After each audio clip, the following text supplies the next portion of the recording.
There are names etched deeply into American history. George Washington, the founding father. Abraham Lincoln, the liberator of slaves. Martin Luther King Jr., the symbol of freedom and justice. But there is another name, not a president, not a politician, just a skinny farm boy who grew up among the dry fields of America during the Great Depression. His name was Audie Murphy. At just a teenager, he supported his entire family. At 17, he volunteered for war. Not to be a hero, but because he had no other choice. And yet, he became the most decorated American soldier of World War II. But that glory came with another battle, silent, long-lasting, inside the mind of a young soldier. This is a story of bravery, not just on the battlefield, but in life, in moments no one else could see. The story of a true hero. Kingston, Texas, a poor, rural town in the American South, a place where life offered little opportunity, especially for children born into poverty. On June 20th, 1925, in a small wooden house, Audie Leon Murphy was born, the sixth child in a family of 12. His parents were poor farm laborers who survived on dry land and seasonal work.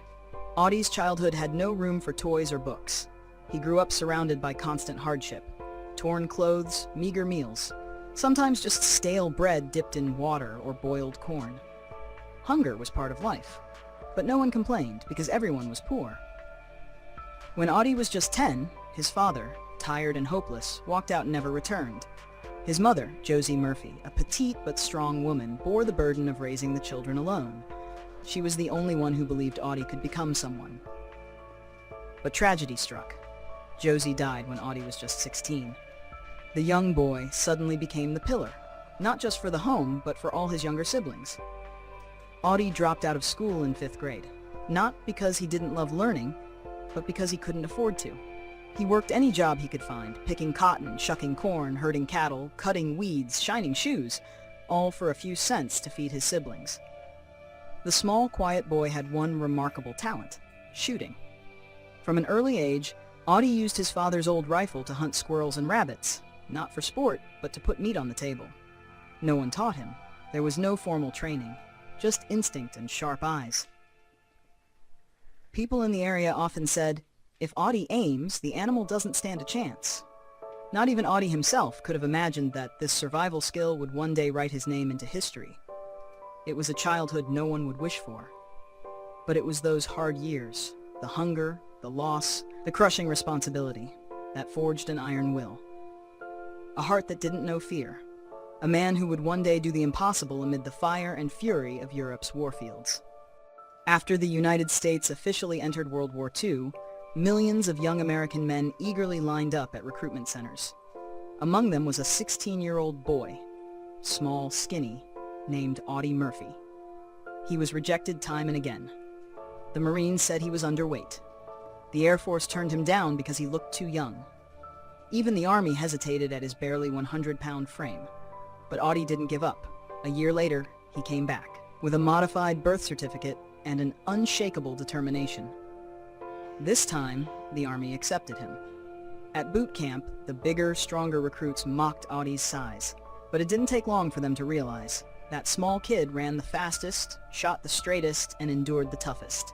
He never complained, never asked for favors, never stood out until he entered combat. After training, Audie was assigned to the 3rd Infantry Division and deployed to North Africa, then Italy, and finally France, the fiercest battlefields of the European front. No one could have known that just a few years later, the boy once turned away would become a hero the world would never forget. In Italy, Audie Murphy got his first true taste of war. It wasn't the glory and flags of recruitment posters. It was mud, misery, and death. Artillery screamed overhead. Soldiers slipped through blood and rain-soaked trenches. Friends fell beside him, some in seconds, some in silence. But through it all, Audie never flinched. While others hesitated under fire, he moved forward. While some froze, he aimed. Day by day, his instincts sharpened. His resolve hardened.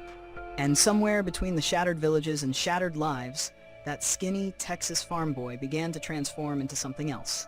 A soldier forged in chaos. In southern France, Murphy began to emerge as more than just a good marksman. During a tense skirmish near the town of Lomet, his unit was pinned down by a German sniper nest. Every second meant another life lost. While others sought cover, Audie rose, advanced alone, and took out the entire nest with stunning precision. He not only saved his men, he proved that his courage wasn't reckless. It was calculated, deadly, and instinctive.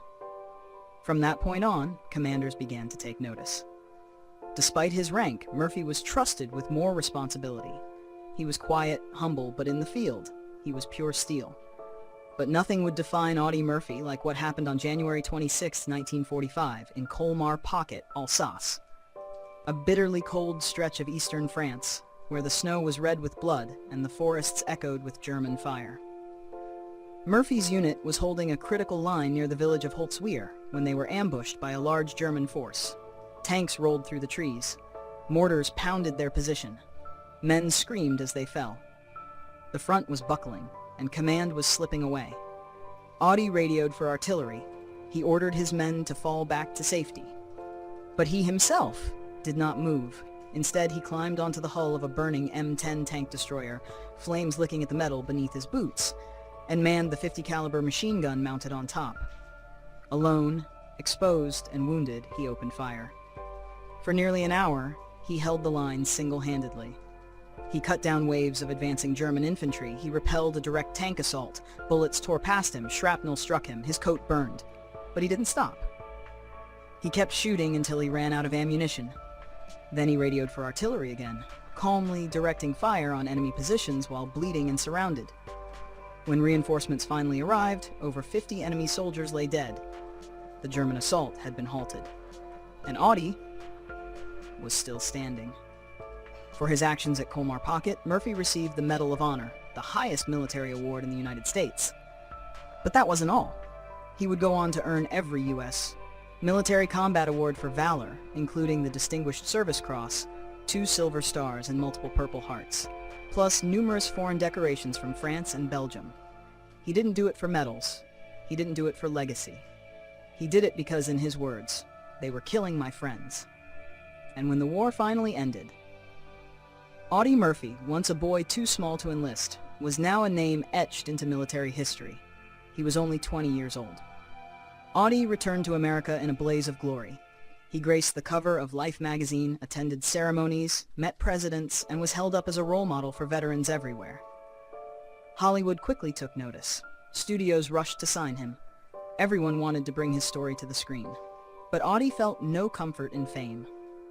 He was humble, quiet, and often guilty that he had survived when so many of his friends hadn't. When asked about his heroism, he simply said, "I just did what any soldier would do." Eventually, he accepted acting roles, not for glory, but to support his family and make a living. Little did he know, the spotlight would bring him into a new kind of battle. Internal, silent, and no less brutal. Audie Murphy starred in over 40 films, mostly westerns and war dramas. With his steady expression and piercing gaze, he quickly won over audiences. But his most iconic film was To Hell and Back, based on his own memoir. And in it, he played himself, reliving the very moments that had scarred him for life. Audiences applauded. The film was a box office smash. Audie became a Hollywood star, but behind the scenes, he was haunted, afraid, suffering. He slept with a loaded pistol under his pillow. He had night sweats, panic attacks, and nightmares filled with blood and gunfire. At the time, PTSD, post-traumatic stress disorder, wasn't understood. Veterans like Audie were labeled weak or unstable. But Audie spoke out. He was among the first to publicly share his experience, demanding that the U.S. government provide mental health support for veterans. Though no longer fighting enemy soldiers, Audie remained a warrior. For truth, for compassion, for those without a voice. By the late 1960s, Audie Murphy stepped away from public life. He lived simply, far from media attention, focusing on writing and family. On May 28, 1971, a small private plane carrying Audie crashed in Virginia. There were no survivors. He died at just 45, quietly without fanfare. But when the news spread, thousands gathered to honor him. At Arlington National Cemetery, his grave became a sacred destination. Not because he was a movie star, but because he was the real image of a man who lived for a cause and who faced pain head-on. Audie Murphy never needed to shout. He was a hero. His life, every quiet step, said it for him. Maybe you'd never heard the name Audie Murphy until today. That's exactly why this story matters. If you believe this is a story worth remembering, please share this video. Let someone else know that America once had a hero. No cape, no titles, just an unbreakable heart. And if you love stories like this, subscribe to Lost in Time, Untold Stories. Join us on the journey to rediscover forgotten pages of history, stories of people who deserve to be remembered forever.